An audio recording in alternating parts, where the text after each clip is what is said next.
Growing up, I loved watching Jurassic Park. Jurassic Park is my favorite movie of all time. And growing up, I never really got to see a new big budget Steven Spielberg film. I did see Kingdom of Crystal Skull in theaters when I was little, and even as a kid, I didn't love it as much as the originals.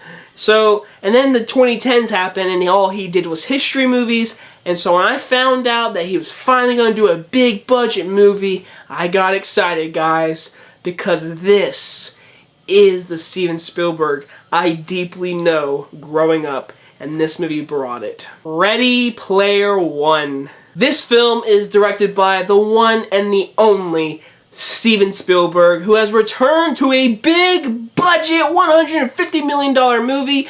Hopefully it's a success, but I'm not sure about that. But going in this movie, I was excited. I was very excited. There's no doubt about it. Spielberg, big budget movie. The movie looked very entertaining, all the 80s references, and I walked in there to the IMAX screening, and my gosh, I want to go ahead and say it. This movie is great. I enjoyed 98% of this movie. It is so much fun. There are so many great scenes in this movie that I'm never going to forget. There are awesome moments that you need to see in an IMAX screen. I recommend that a lot. So the basic storyline, this movie is set in 2045, where in this whole world in Columbus, Ohio, basically the world isn't that super great. It's not. It's pretty much deserted, it's trashy, it's not great. But the thing is, Mark Rylance, who was this big inventor, he made this thing called the Oasis, where it's pretty much you put on your VR glasses, you enter this world, you can be anything you want. And then there's this, and once Mark Rylance dies, he leaves Easter eggs and these keys leading to something that can unlock something and something bigger to the Oasis.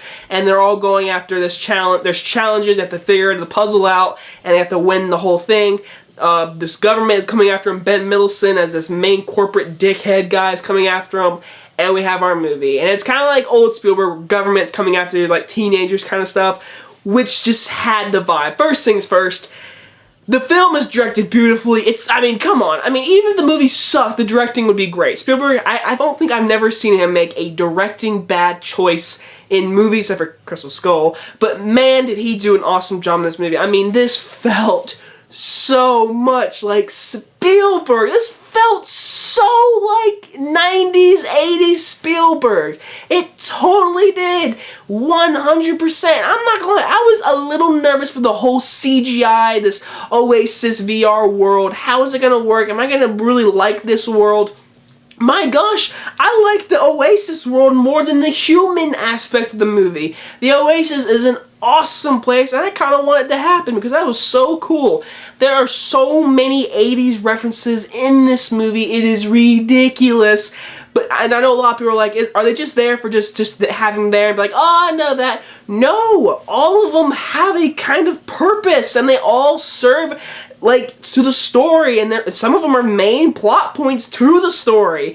I mean, it's great. I love the 80s references, and Alan Silvestri, who does the score and the music for this movie, I mean, this is the first time John Williams is like in a long time where John Williams and Spielberg didn't do a movie together.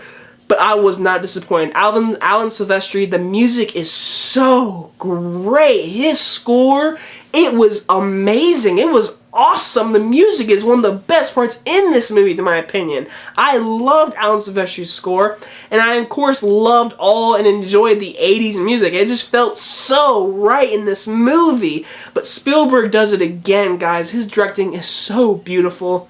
There's a scene early on in this movie. It's a race scene. You see it in the trailers. There's no music in this scene. It's just pure sound design and intensity. It's probably one of my favorite scenes in a movie I've seen in a while. The directing, how the camera moved, the sound design. You felt every crunch of a car, every hit.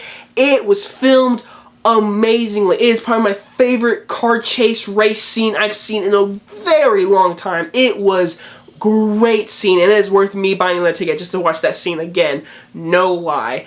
But Spielberg, like I said, his directing the whole movie, it felt so much like old Spielberg, and that made me so happy. The acting is great. I thought Ty Shannon really was really good as this character. I mean, as the main guy, as Wade, he was great. I mean, he really felt like he really loved the movie very well. I mean, he's not really a famous actor. He was in X-Men Apocalypse, but in this movie, I thought he did a really good job. He had great emotion scenes. He had great action scenes. He was good with the fights and everything. I liked him as the lead very much. Olivia Cooke, her character was just interesting and awesome, and their relationship in this movie, it felt real to me. I really liked it. I know a lot of it is just the VR stuff, but once they actually meet her in real life, I still felt that connection. I really like her character, and I loved, there's something to do with her character that I did not expect, and I really loved. I thought she was an awesome character, and she was a big standout. But the one who really does steal the movie is Mark Rylance. I mean, his performance as this guy was so darn good. Like, I mean, he was great. He was funny, he was awkward, but man, he was great. And Simon Pegg as a corporate guy working with him, he was great. He's not in the movie a whole lot, but when he is, he's great. Even though he's using an American accent, I kind of wish he was British in this movie. But also, who's a star in this movie is Ben Mendelsohn. I mean, in Rogue One, he was good, but he kind of overcooked it. In this movie, it was perfect where he was at. At times, it was a little kind of over the top, but man, for the most part, he was great as this corporate guy. I loved his character in the Oasis. It felt so villainous and awesome, like Spielberg villains. I loved it. The actual minus is, not a huge minus, but T.J. Miller's character, I totally forgot he was in this movie.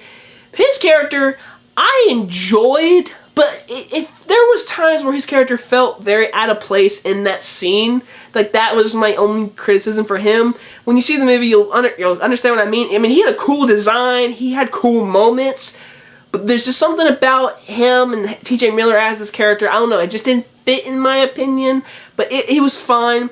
Another little criticism thing is the team around Olivia Cooke and Wade in this movie, their team around them, they were really cool in the Oasis, but in the real life human aspect, I didn't really care for the humans as much. But in the game, they had good relationships, but in the real life, you didn't really care for them a whole bunch.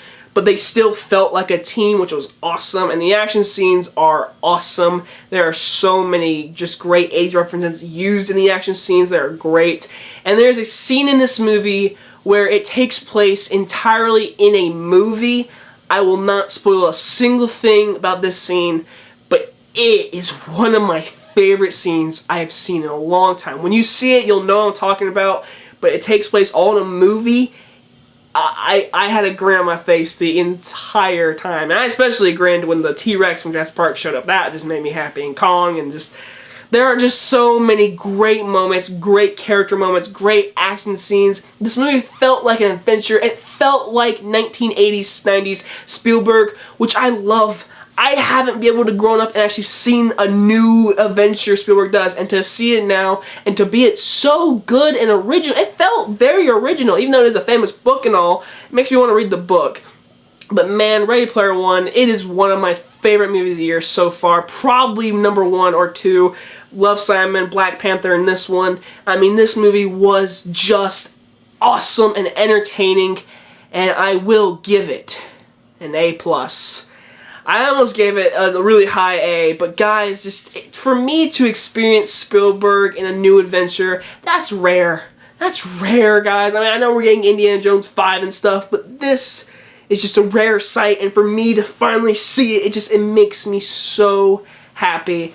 And I loved it. I really, really enjoyed it. It's such an entertaining movie, and I will definitely try my best to see it again in IMAX. Maybe not in IMAX 3D, but in IMAX, I will try to see it again, and I recommend it. Go see this movie, guys. Support this movie. Spielberg, you still got it, man. Keep doing it, and please make Indiana Jones 5 good, please. Anyway, guys, we guys enjoyed this movie review, and I will see you guys next time. Bye-bye, guys.